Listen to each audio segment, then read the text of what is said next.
अभी आप सुन रहे हैं सुमन मलंगिया एंटरटेनमेंट को। डीजे सुमन मलंगिया।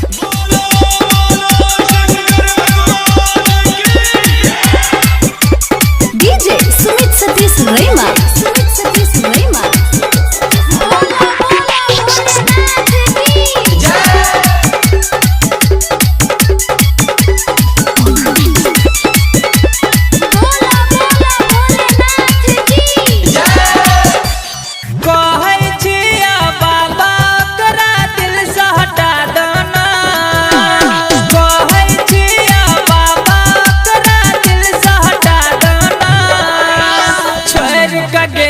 ससुरा दोसर सेट करा दना एहो छोड़ का गेले ससुरा दोसर सेट करा दना कहै छिया बाबा करा दिल से हटा दना कहै छिया बाबा करा दिल से हटा दना छोड़ का गेले ससुरा दोसर सेट करा दना एहो छोड़ का गेले ससुरा दोसर सेट करा दना।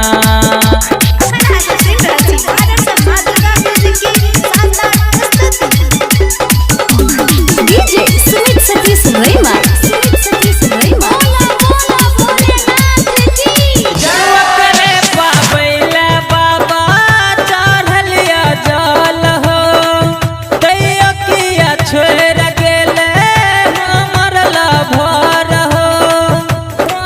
सुमन मलंगिया सुमन मलंगिया बाबा चढ़लिया जल हो दैया किया छोड़ गेले हमर लभर हो दैया किया छोड़ गेले हमर लभर हो आँख में चेहरा ओकरे भटके कर मिटा दना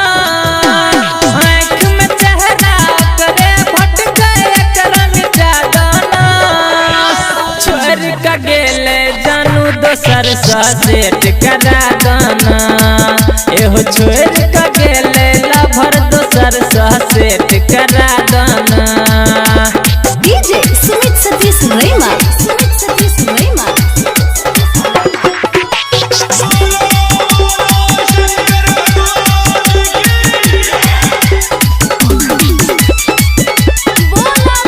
डीजे सुमन दीवाना खाए अजीपुर गांव मलंगिया मधुबनी।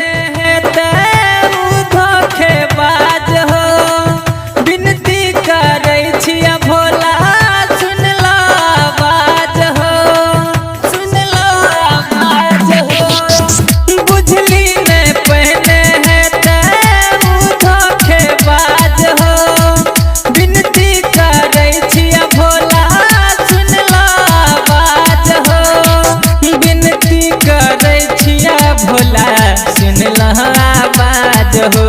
संतोष सिरहाली ज्ञानू यादव के रहिया देखा दना संतोष सिरहाली ज्ञानू यादव के रहिया देखा दना छोड़ का गेले जानू दोसर सेट करा दना एहो छोड़ का गेले लभर दोसर सेट करा दना कहै छिया बाबा करा दिल से हटा दना कहै छिया बाबा करा दिल से हटा दना छोड़ का गेले ससुरा दोसर सेट करा दना एहो छोड़ का गेले ससुरा डीजे सुमन मलंगिया मधुबनी। डीजे सुमन नंबर 8882452308 है।